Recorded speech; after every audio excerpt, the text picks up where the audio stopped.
कथा खऱ्या प्रेमाची भाग 7. इकडे विकी जान्हवीवर खूप चिडलेला होता. आज पहिल्यांदा आई त्याच्यावर इतकी नाराज झाली होती, तीही जान्हवीमुळे. तो रागाने रूममध्ये आला. जान्हवी आपले कपडे परत कपाटात ठेवत होती. त्याने चिडून तिच्या हातातील कपडे धरून बाजूला फेकून दिले. जान्हवीने घाबरून त्याच्याकडे पाहिलं. त्याच्या डोळ्यात निखारे पेटले होते. झालं तुझ्या मनासारखं? हेच पाहिजे होतं ना तुला? तू माझ्यावर बदला घेण्यासाठी माझ्या परिवाराला माझ्यापासून दूर करायला निघाली आहेस. आज तुझ्यामुळे माझी आई माझ्यावर इतकी नाराज झाली. मी आता आईचा राग झेलायला तयार आहे, पण तुला नाही सहन करू शकत. जेव्हापासून तू माझ्या आयुष्यात आली आहेस, एक दिवससुद्धा मी शांतीने राहू शकलो नाही. 4 दिवस निवांत राहायचं होतं, पण तेही तुला पाहवलं नाही. I just hate you. तो खूप चिडून बोलत होता. जान्हवी घाबरून जागेवरच उभी होती. तिच्या डोळ्यातून अश्रू ओघळत होते. विकी रागाने रूमच्या बाहेर निघून गेला. जान्हवी यंत्रवत बेडवर बसली. आपल्या गुडघ्यांवर डोकं टेकून ती बराच वेळ रडत होती. सकाळी सकाळी लाऊड म्युझिकमुळे तिला जाग आली. तेव्हा ती रूममधील सोफ्यावर झोपलेली होती व विकी म्युझिक लावून रूममध्येच वर्कआउट करत होता. काय हे? बंद करा ते लवकर. ती इरिटेट होत उठून बसली.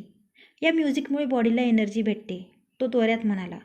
भजन ऐकत जा, मनाला शांती मिळेल, ती उत्तरली. वैतागून ती उठली व ते म्युझिक बंद करायला गेली. वाटेत डंबेल्स ठेवलेले असल्याने तिचा पाय अडकून पडायलाच लागली होती, पण थोडक्यात बचावली. ती तो डंबेल्स वाटेतून उचलायला लागली. ए काय करतेस? या डंबेल्सकडून क्राईम करून घेशील तू. क्राईम? ती कन्फ्यूज झाली.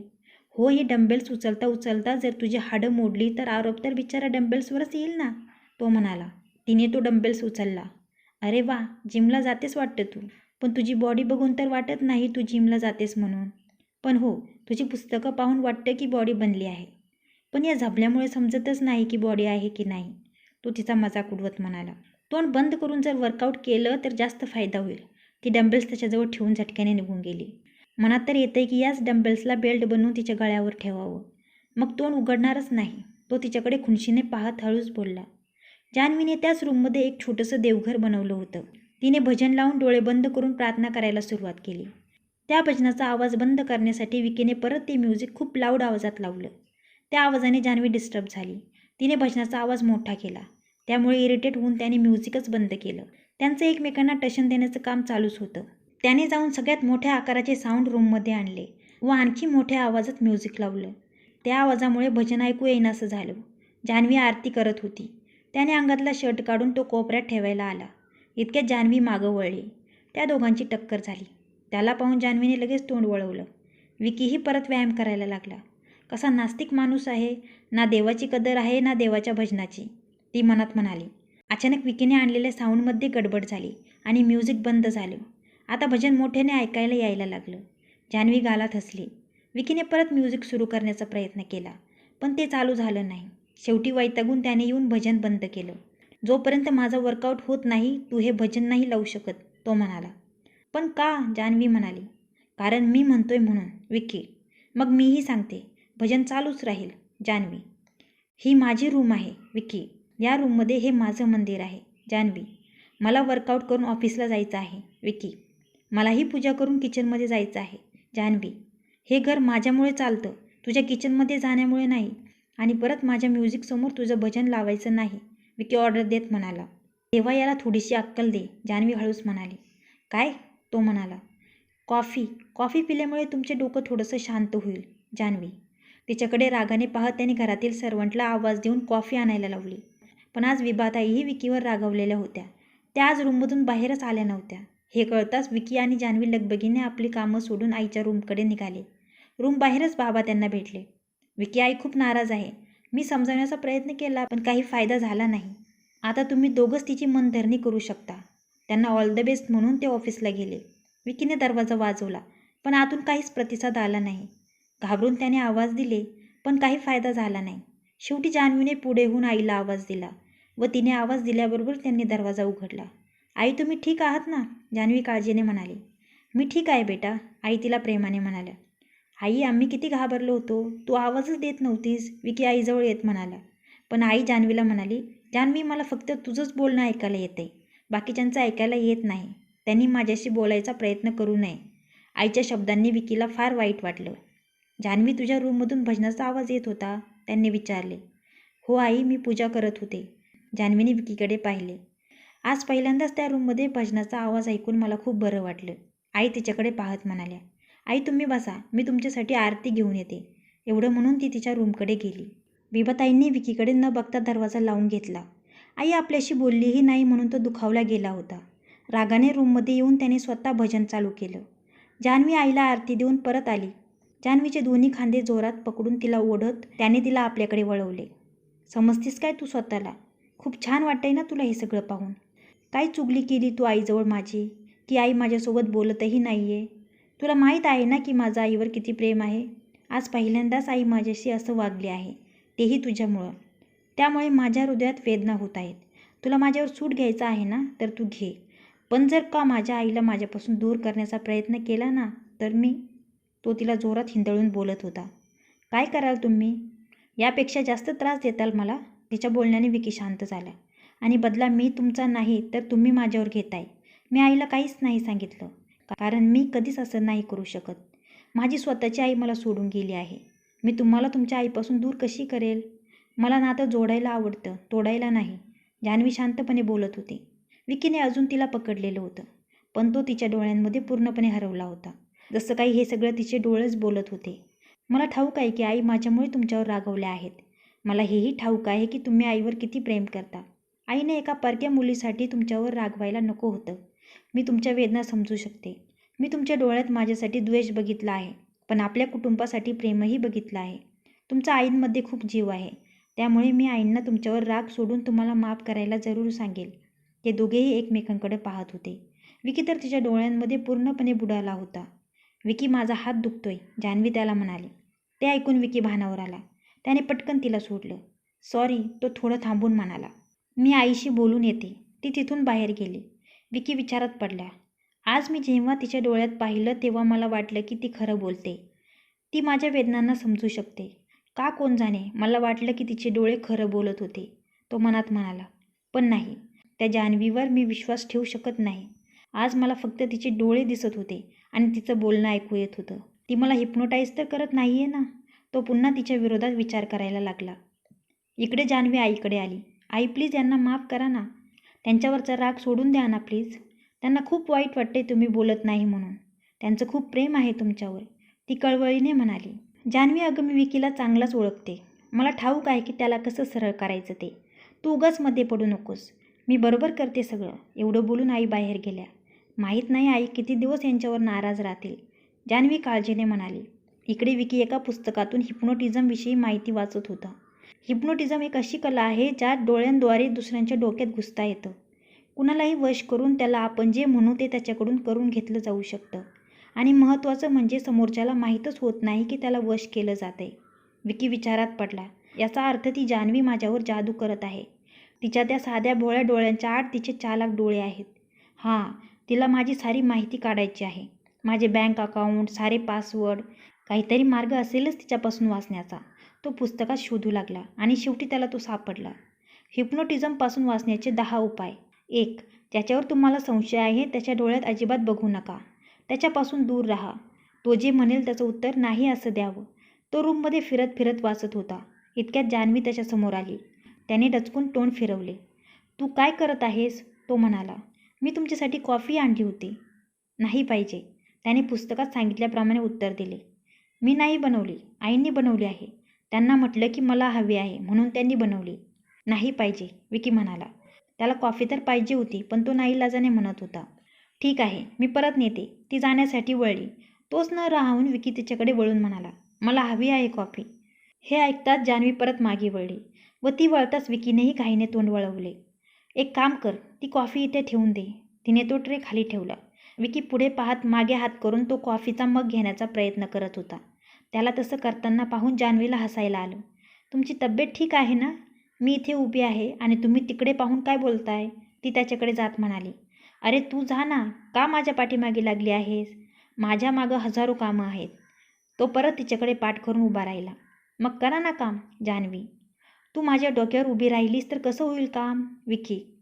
मला तुमच्या डोक्यावर उभं राहून खाली पडण्यात काही इंटरेस्ट नाही, जान्हवी. मलाही तुझ्या डोळ्यात पाहून खाली पडण्यात अजिबात इंटरेस्ट नाही. तू जा लवकर, विकीने उत्तर दिले. जान्हवी तिथून निघून गेली.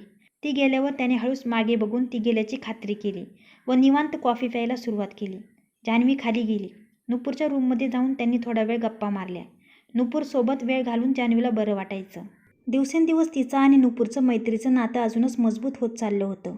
वहिनी चल ना, आज आपण शॉपिंग करायला जाऊ. किती दिवस झाले मीही शॉपिंग करायला गेले नाही. तू सोबत असलीस तर खूप मजा येईल. नुपूरने आग्रह केल्यामुळे जान्हवी अखेर हो म्हणाली. आईंची परवानगी काढून त्या दोघी बाहेर पडल्या.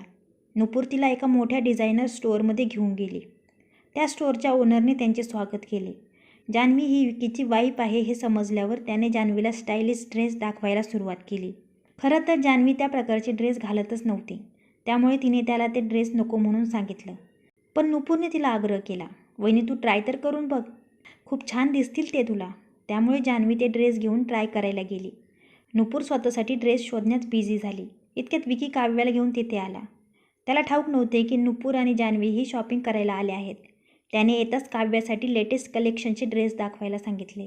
त्यांनी दाखवलेला आकाशी रंगाचा ड्रेस त्याला खूप आवडला, कारण तो त्याचा फेवरेट कलर होता. त्याने तो ड्रेस काव्याला ट्राय करायला सांगितला. काव्या तो ड्रेस घेऊन चेंजिंग रूममध्ये गेली. इतक्यात त्या स्टोअरचा ओनर विकीला भेटला. विकीबरोबर त्याची चांगली मैत्री होती. विकीला तेथे पाहून त्याला वाटलं की तो तिथे त्याच्या वाईफला शॉपिंग करून देण्यासाठी आला आहे. त्याने त्याच्यासोबत काव्याला बघितलं नव्हतं. विकी मला माहीत आहे की तू आत्ता इथे का आला आहेस. तुला बघायचं आहे ना की ती माझ्या नवीन ड्रेसमध्ये कशी दिसते. ती तिकडे आहे, तो डावीकडे इशारा करत म्हणाला. विकीला वाटलं की तो काव्याबद्दल बोलतोय. तो लगेच तिकडे गेला. इतक्यात काव्या तो ड्रेस घालून विकीला दाखवायला तिथे आली. पण तो तिथे नव्हता. विकी कुठे आहे तिने विचारले. ओ काव्या, तू विकीला भेटायला आली आहेस. So sweet. तुम्हा दोघांची मैत्री किती छान आहे. एनिवेज विकी ना त्याच्या वाईफसोबत आहे. त्याचं बोलणं ऐकून काव्याचा चेहरा उतरला. इकडे जान्हवीने तो ग्रीन कलरचा स्लीवलेस लेहंगा चोली ट्राय केला. ती बाहेर येऊन आरशासमोर उभी राहिली. त्या ड्रेसमध्ये ती स्वप्नवत सुंदर दिसत होती. इतक्यात तिला कुणाच्या तरी पावलांचा आवाज आला. तिने पटकन ओढणी स्वतःभोवती गुंडाळून घेतली व चेंजिंग रूममधील लाईट ऑफ केला. तिला वाटलं नुपूरमध्ये येते, पण अशा प्रकारच्या कपड्यांची सवय नसल्याने तिला लाज वाटत होती. इतक्यात विकी पडदे बाजूला करत आत आला. तिची पाठ त्याच्याकडे होती, त्यामुळे त्याला वाटलं की ती काव्य आहे. तिला आरशात तो दिसला आणि तिच्या काळजाचा ठोका चुकला. त्याने मागून येऊन पटकन तिला मिठी मारली. वाव, तू या ड्रेसवर इतकी हॉट दिसतेस ना, तो तिला अजून जवळ ओढत म्हणाला. ती काही बोलणार तोच त्याने तिच्या तोंडावर हात ठेवून तिचं तोंड बंद केलं. मी आहे तुझं प्रेम विकी. त्याने तिला बोलूच दिलं नाही. तिने त्याच्या पायावर पाय मारून सुटायचा प्रयत्न केला.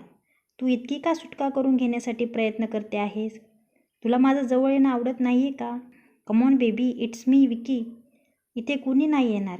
Now turn around and give me a nice tight hug. Jahnavi सुटण्याचा प्रयत्न करत होती, पण त्याने तिला अजून टाईट पकडलं होतं.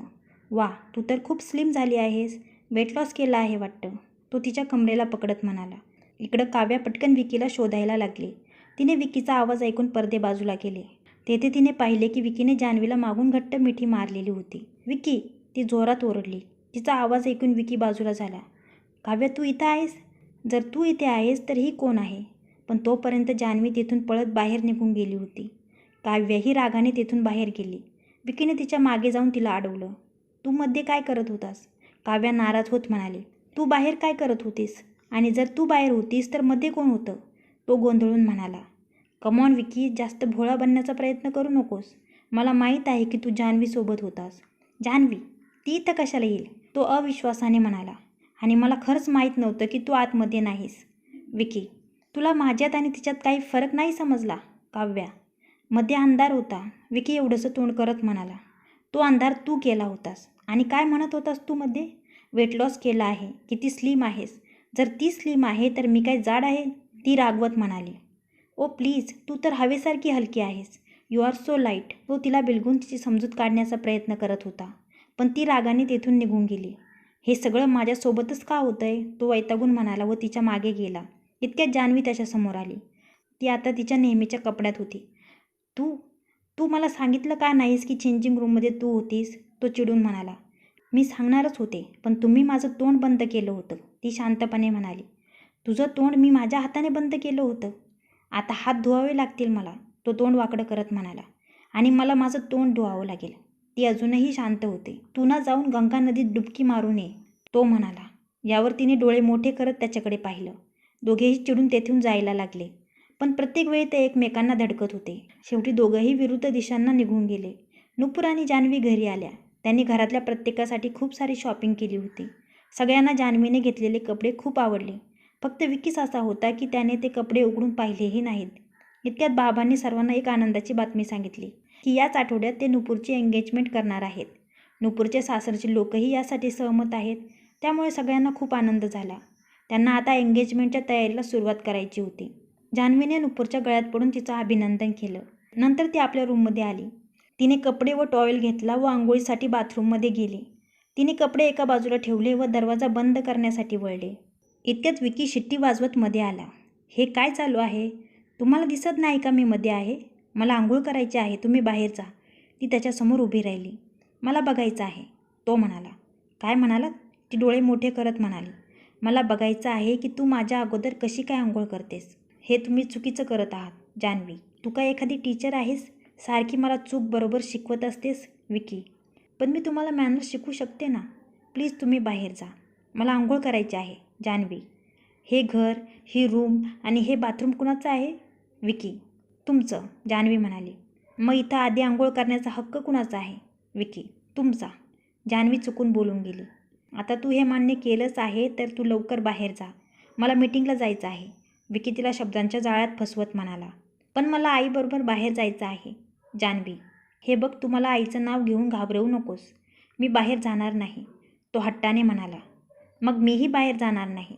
जान्हवीही हाताची घडी घालून तेथे उभी राहिली. क्रमशः. कसा वाटला आजचा भाग? कमेंट्समध्ये जरूर कळवा. आणि कथा आवडली असेल तर व्हिडिओला लाईक करा आणि माझ्या चॅनलला सबस्क्राईब करा. धन्यवाद.